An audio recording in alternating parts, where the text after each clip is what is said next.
SFIയുടെ അതിക്രമത്തിനെതിരെ ഒറ്റയ്ക്ക് നിന്ന് പോരാടിയ തലശ്ശേരി ബ്രണ്ണൻ കോളേജിലെ ABVP പ്രവർത്തകൻ ഗോകുൽ ഇപ്പോൾ സമൂഹ മാധ്യമങ്ങളിൽ വൈറലാണ്. SFIയുടെ ആൾക്കൂട്ട മർദ്ദനത്തിനിരയായി ശരീരത്താകമാനം പരിക്കേറ്റിട്ടും ധീരതയോടെ ഗോകുൽ അതിക്രമത്തെ ചോദ്യം ചെയ്തു. SFIയുടെ ഏകാധിപത്യം അനുവദിച്ചു കൊടുക്കാനാകില്ല എന്ന നിലപാടിൽ തന്നെയാണ് ഗോകുൽ ഉള്ളത്. കണ്ണൂരിൽ നിന്ന് മിഥുൻ പിള്ള തയ്യാറാക്കിയ റിപ്പോർട്ട് കാണാം. നമ്മളിപ്പോൾ ഉള്ളത് കഴിഞ്ഞ 2 ദിവസമായി സാമൂഹ്യ മാധ്യമങ്ങളിൽ നിറഞ്ഞു നിൽക്കുന്ന ഒരു വ്യക്തിയോടൊപ്പമാണ്. അതായത് കഴിഞ്ഞ ദിവസം ബ്രണ്ണൻ കോളേജിൽ SFIയുടെ അതിക്രൂരമായ അക്രമത്തിനിരയായിട്ട് കൂടി അവരുടെ അനീതിക്കെതിരെ ശക്തമായ ശബ്ദമുയർത്തിയ ബ്രണ്ണൻ കോളേജിലെ ABVP പ്രവർത്തകൻ ഗോകുലിനൊപ്പമാണ്. ഗോകുൽ എന്താണ് അവിടെ സംഭവിച്ചത്? അതിന് ഈ അടിയേറ്റിട്ടും അല്ലെങ്കിൽ ഇവരുടെ ഈ ആൾക്കൂട്ട അക്രമം നേരിട്ടിട്ടും ശക്തമായ അതിനെതിരെ പ്രതികരണം നടത്തിയല്ലോ, എന്താണ് പറയാനുള്ളത്? ഞാനവിടെ കാരണം ഞാൻ ഒന്നും ചെയ്തിട്ടുണ്ടായിരുന്നില്ല. ഞാനവിടെ ഒരു പെൺകുട്ടീനോട് സംസാരിച്ചുകൊണ്ടിരിക്കുന്നുണ്ടായിരുന്നു. അപ്പോൾ പുറത്തുനിന്നുള്ള സഞ്ജീവ് അങ്ങനെ എന്തോ പറഞ്ഞ ആരോ അടക്കം വരുന്ന ഗുണ്ടകൾ പുറത്തുനിന്ന് വന്നിട്ട് ഒരു പ്രശ്നമില്ലാണ്ട് എൻ്റെ പേരടി കയറിയതാണ് വെറുതെ.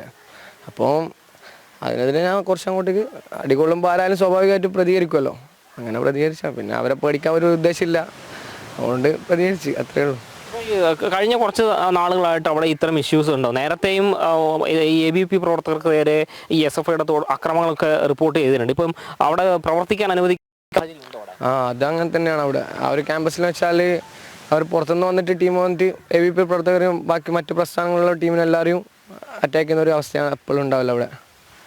എവിടെ നിന്ന് കിട്ടി ധൈര്യം? എവിടെ നിന്ന് കിട്ടിയത്? ഇത്തരം ഈ ഒരു ആൾക്കൂട്ടമാണല്ലോ, SFIയുടെ ആൾക്കൂട്ടം വന്നിട്ട് ആക്രമിക്കുന്നു, ഒറ്റയ്ക്കൊറ്റയ്ക്ക് അല്ല വന്നിട്ട് ആക്രമിക്കുന്നത്. അപ്പോൾ എങ്ങനെ അതിന് ധൈര്യത്തോടെ നേരിടാൻ എങ്ങനെയാണ് സാധിച്ചത്? ധൈര്യം എന്താണെന്നറിയില്ല, നമ്മുടെ ജെനറ്റിക്സ് ആണോ എന്താ ഒരു ഏരിയൻ്റെ ഒരു പവറാണോ എന്താണെന്നൊന്നും അറിയില്ല. അടിച്ചാൽ തിരിച്ചടിക്കും, അത്ര തന്നെ. ഇപ്പം ആരായാലും ശരി, ആ ഒരു മൈൻഡാണ്.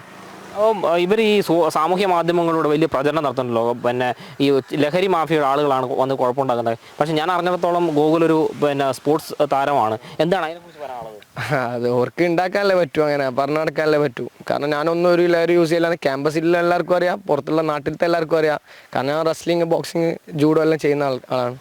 അതുകൊണ്ട് അങ്ങനത്തെ ഒരു പ്രശ്നം എനിക്കൊരു വലിയ കാര്യമായിട്ട് ഞാൻ എടുക്കുന്നില്ല. കാരണം എൻ്റെ വീട്ടുകാർക്കും അറിയാം, നാട്ടുകാർക്കും അറിയാം. അപ്പോൾ ഒരു ഇഷ്യൂ ആയിട്ട് ഞാൻ എടുക്കുന്നില്ല. സാധാരണഗതിയിൽ പൊതുവെ എതിരാളികളെ അപമാനിക്കാൻ, തളർത്താൻ വേണ്ടിയിട്ട് അവർ ഉപയോഗിക്കുന്ന ഒരു മാർഗ്ഗമാണല്ലോ ഇത്തരം ലഹരി അല്ലെങ്കിൽ സ്ത്രീ വിഷയമൊക്കെ. അത്തരം ആ ഒരു മാർഗത്തിന്റെ രീതിയായിട്ട് മാത്രമേ അങ്ങനെ മാത്രമേ അതിനെ കാണുള്ളൂ. കാരണം അവർ ആ ഒരു രീതി തന്നെയാണ്. എന്തെങ്കിലും ഉണ്ടെങ്കിൽ അവർ ഫസ്റ്റ് ഒന്നെങ്കിൽ ഏതെങ്കിലും ഒരു പെണ്ണ് കേസ് ഇട്ടരും, അല്ലെങ്കിൽ ഒരു ഇതേപോലത്തെ ലഹരി കേസ് ഇട്ടരും. ആ ഒരു സ്റ്റൈലാണല്ലോ അവരത്. അതുകൊണ്ട് ആ വിഷയമായിട്ടൊന്നും എടുക്കുന്നില്ല.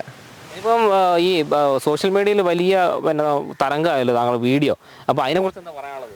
അതിനെക്കുറിച്ച് കുറേ ആൾക്കാർ വിളിക്കുന്നുണ്ട്, ഏട്ടന്മാരും ആളുകളും വിളിക്കുന്നുണ്ട്, എന്താ സംഭവം എന്താണെങ്കിലും ചോദിച്ചിട്ട്. അപ്പം അതിനെതിരെ നോക്കി ചെയ്യണം. ഏതായാലും ഈ ഇവരെ പേടിച്ചുകൊണ്ട് അവിടെ സംഘടനാ പ്രവർത്തനം നടത്താൻ അതിന് ഉദ്ദേശിച്ചിട്ടില്ല. ഇല്ല, ഒരു പേടിയില്ല. പേടിയുണ്ടെങ്കിൽ കാണാൻ അങ്ങനെ ചെയ്യൂലല്ലോ.